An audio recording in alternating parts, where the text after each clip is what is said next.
Spider-Man Across the Spider-Verse è un bel film? È il film più chiacchierato nell'ultimo periodo e i video su YouTube sono innumerevoli. Ma è davvero un bel film che valga la pena andare a vedere pagando la bellezza di 6 euro in Calabria, sedendoti lì per 2 ore e mezza di film? Beh, recentemente sono andato a vederlo assieme a Italo del canale Italo Scaniello, che parla di cartoni animati, cose del genere, boh. E oh mio Dio, se è bello, ma porca miseria, quanto bello! Il video finisce qui.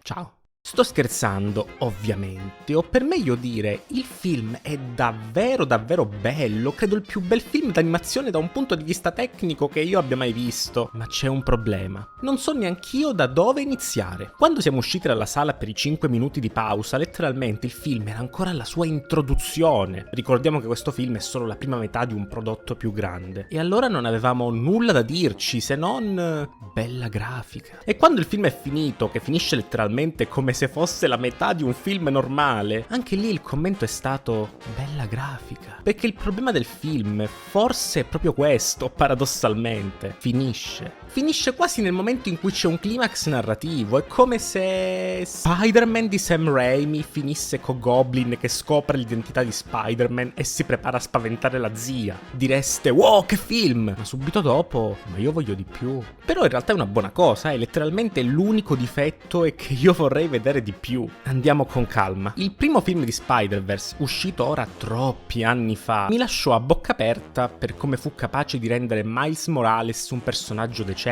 Da lettore di vecchia data dei fumetti Ultimate non avevo mai apprezzato Miles Morales dei fumetti, in quanto, diciamocelo, era semplicemente Peter Parker senza neanche tutto ciò che rendesse Peter Parker interessante. Miles è introdotto con i genitori amorevoli, è un genio riconosciuto in una scuola di geni, tutto gli va tutto sommato bene e i problemi arrivano nel momento in cui diventa Spider-Man. Peter Parker invece era l'underdog da prima del morso e diventare un eroe non modifica il suo status ma semplicemente aggiunge problemi su problemi. Fortunatamente Spider-Verse riuscì a renderlo un personaggio interessante amplificando i suoi problemi sociali, tipo l'incomunicabilità coi genitori anche prima del morso, senza renderlo una copia carbone di Peter Parker. E il film ci faceva interrogare proprio su cosa significasse essere Spider-Man in relazione a ciò che Spider-Man può fare e come debba sacrificarsi per il bene di tutti, rinunciando ai suoi amori, ai suoi amici, al vivere una vita normale perché da un momento all'altro deve salvare il mondo senza poterne parlare con nessuno. Una vita letteralmente sacrificata. Essere Spider-Man significa sacrificarsi per gli altri. O almeno questo il primo film lasciava intendere. Con Miles che prende coscienza di questo sacrificio che dovrà fare, lo accetta e decide di abbracciare questa vita. Questo film tocca sempre questo punto, a parer mio, ancora una volta. Cosa significa essere Spider-Man? Cosa fa di te uno Spider-Man? Nel grande multiverso degli eventi in cui coesistono tutti gli Spider-Man di tutte le dimensioni, qual è la discriminante? Spider-Man è tale perché è morso da un ragno? Perché perde lo zio? Perché ha una nemesi? Perché ha problemi con la fidanzata? C'è un filo comune che unisce tutti gli Spider-Man e di conseguenza definisce chi sia Spider-Man o no? Esiste un canone? Ecco, potremmo quasi dire che se il primo film si interrogava sul capire cosa renda Spider-Man una persona basandosi sul suo micro-universo personale, questo film si domanda cosa renda Spider-Man una persona in relazione però a tutto ciò che lo circonda. E non credo sia spoiler perché letteralmente il trailer internazionale lo mostra. Sarà proprio questo il conflitto del film. Conservare il canone predefinito come vorrebbe Miguel O'Hara, Spider-Man 2099, o provare a sovvertirlo come vorrebbe Miles Morales. Insomma, non un film semplice anche per noi lettori amanti del fumetto, che se ci pensate siamo proprio gli stessi che ogni volta nelle varie trasposizioni vogliamo lo zio Ben, vogliamo Gwen e Mary Jane, vogliamo un determinato carattere per Peter. Cavolo, io stesso mi lamentai di Homecoming proprio per questo motivo. Il film sta parlando letteralmente a noi, dicendoci: voi spettatori forse siete come Miguel, noi Major siamo come Miles. Da che parte state? Geniale. Non è uno spoiler, ma una scena fantastica è quando Miles prende il telefono e si ricorda di iscriversi e attivare la campanella sul canale di Ocelot MDB lasciando like e commentando anche il video che sta vedendo in quel momento, passando poi da ogni social che appare a schermo. Boh, Mi è piaciuta come scena. Potreste anche voi riproporla, no? Secondo me ci sarebbe tanto di guadagnato. Da un punto di vista narrativo, sempre senza fare spoiler, il film è in realtà davvero perfetto. Lasciando da parte il fatto che per lo split non abbia un finale, tutto ciò che vediamo, tutto il tempo che si prende, tutta la storia che costruisce, è qualcosa di davvero mai visto prima, non solo per Spider-Man, ma per l'animazione in generale. Le micro storie di ogni Spider-Man presentato, perché questa volta abbiamo non solo dei recap, ma veri e propri micro racconti nel macro racconto, sono perfettamente inseriti quasi come cortometraggi a sé che non vogliono tiserare piani più grandi, ma solo dare un vero e proprio contesto. E se avete letto Ai confini del ragnoverso di Slott, noterete similitudini narrative nel modo in cui i tie-in si legano alla storia principale senza necessariamente desiderare un respiro più ampio. Spider-Gwen, la Spider-Woman del film, o quella che è Spider-Ghost nei fumetti, diventa praticamente coprotagonista di Miles con le sue storie e i suoi drammi, mentre Peter B. Parker continua a espandere sempre di più il suo universo. E il modo in cui loro due ci vengono raccontati è fatto in maniera così fluida che non abbiamo bisogno d'altro. Possono sicuramente raccontarci di più, ma non c'è bisogno che lo facciano. Questo è il bello. Ciò che amo dei personaggi che ci vengono raccontati, tanto i buoni quanto i nemici, è che sono umani. Non abbiamo il bianco e nero, con Spider-Man come bianco e i nemici come neri.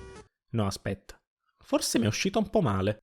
Avete capito, no? Non esiste bene o male, esistono persone. Tutti gli Spider-Man hanno le loro opinioni e le loro battaglie, i loro difetti, e noi li vediamo a schermo, aperti come libri che spiegano le loro motivazioni. E possiamo condividerle o meno, ma mai dire si comporta male, quanto più comprenderli e capire che hanno anche loro le loro ragioni. In nessun film d'animazione ho mai visto rapporti così sinceri, veritieri come quelli visti qui anche fra i genitori. Non posso sbilanciarmi, ma alcuni dialoghi che sentiamo tra padri, madri e figli sono quanto di più realistico possa esserci, capace di colpire al cuore. E per No Way Home dissi che fosse un film perfetto in quanto simbolo di 3 generazioni, un evento irripetibile in cui 3 attori che hanno rappresentato 3 diversi pubblici si sono trovati a condividere lo stesso palcoscenico. Una cosa mai vista prima nella storia del cinema, che poteva essere fatta solo in questo singolo esatto momento storico. Ecco, anche Spider-Verse è così. Un film perfetto per gli amanti del ragno. Un film che fa un enorme tributo a 60 e passa anni di storia dell'arrampicamuri, quasi una lettera d'amore al concetto stesso dell'essere uomo ragno. Se vi piace Spider-Man, in qualsiasi forma possa piacervi, amerete alla follia questo film e tutto ciò che racconta. E vi deprimerete quando magari comprerete i fumetti di alcune versioni di questi personaggi scoprendo che nel film sono migliori. Vero Miles? Vero Miguel? E questo è il film senza spoiler, da un punto di vista puramente narrativo, senza che io stia a farvi menate strane su pacing, robe del genere, dato che comunque questa prima parte, secondo me, pur spezzando la narrazione, inizia già a raccontare qualcosa e a chiudere alcune parentesi. Ciò di cui voglio parlarvi è però come il comparto grafico si è dimostrato senza senso, in senso buono, sia chiaro. Dopo aver visto Spider-Verse, il primo, ho pensato che fossimo arrivati al picco dell'animazione fumettistica, letteralmente il perfetto mix tra fumetto e cinema, in qualcosa che sarebbe stato il culmine di tutto. E invece mi sbagliavo. Spider-Verse ha settato uno standard qualitativo vero e proprio, ecco, il gatto con gli stivali, a esempio, ne abbiamo avuto la dimostrazione. Mai mi sarei aspettato però un'altra cosa, ovvero che il sequel di Spider-Verse si sarebbe dimostrato non solo superiore, ma di molto superiore. Porca miseria, non era necessario che il film fosse così bello, così grandioso, così colorato, così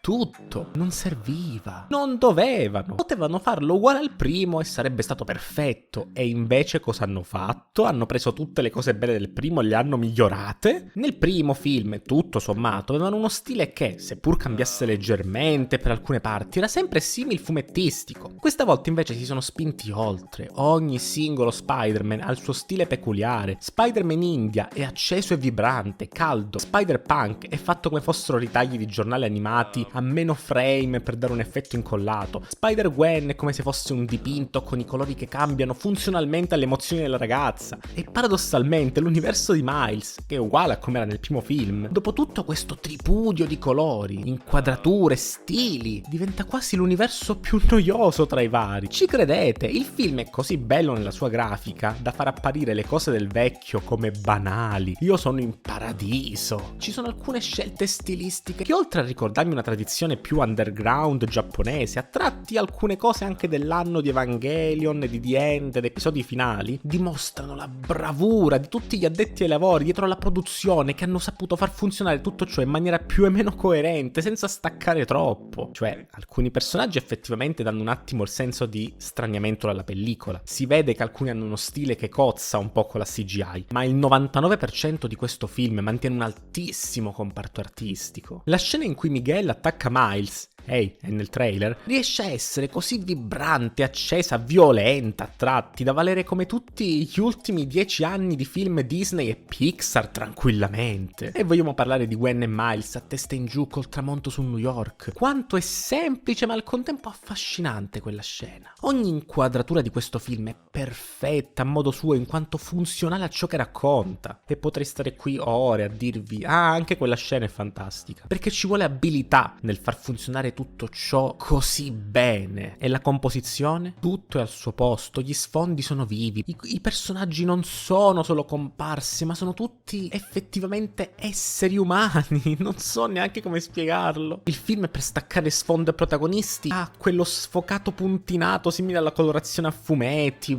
Io vi faccio scorrere scene del trailer perché non so cosa dire. Magari quando uscirà il Blu-ray posso farvi qualcosa di più approfondito. Ma questo film ne ha di difetti, però.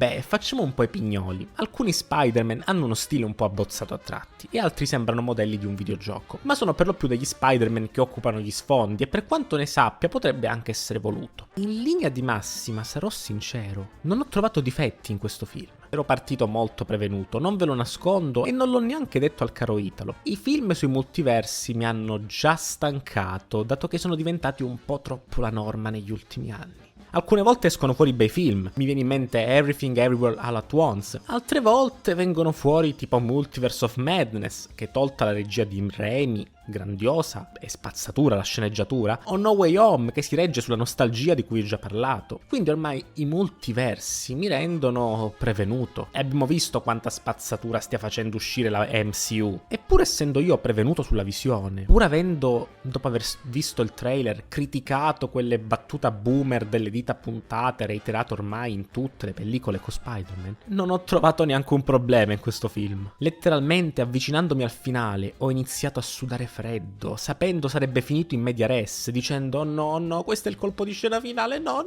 a ogni scena particolarmente concitata. E quando è arrivato quel momento ci sono rimasto di un male che non avete idea. E che gli vuoi dire a un film che ti fa stare così? Non gli puoi dire nulla. Ora come ora è presto per parlare, che manca ancora mezzo film, che sarebbe come giudicare un libro dalla sola metà. Ma io mi sbilancio da ora e sarà il futuro poi a darmi ragione o a smentirmi. Questo film, inteso come film d'animazione in generale, per me è un 10 su 10. Non me ne vogliano gli appassionati di animazione, ma per me è il più bel film d'animazione e basta. Da un punto di vista tecnico, perlomeno. Non solo su Spider-Man, ma in generale. Al secondo posto c'è il primo, però, quindi il podio è quasi occupato, ma anche il terzo.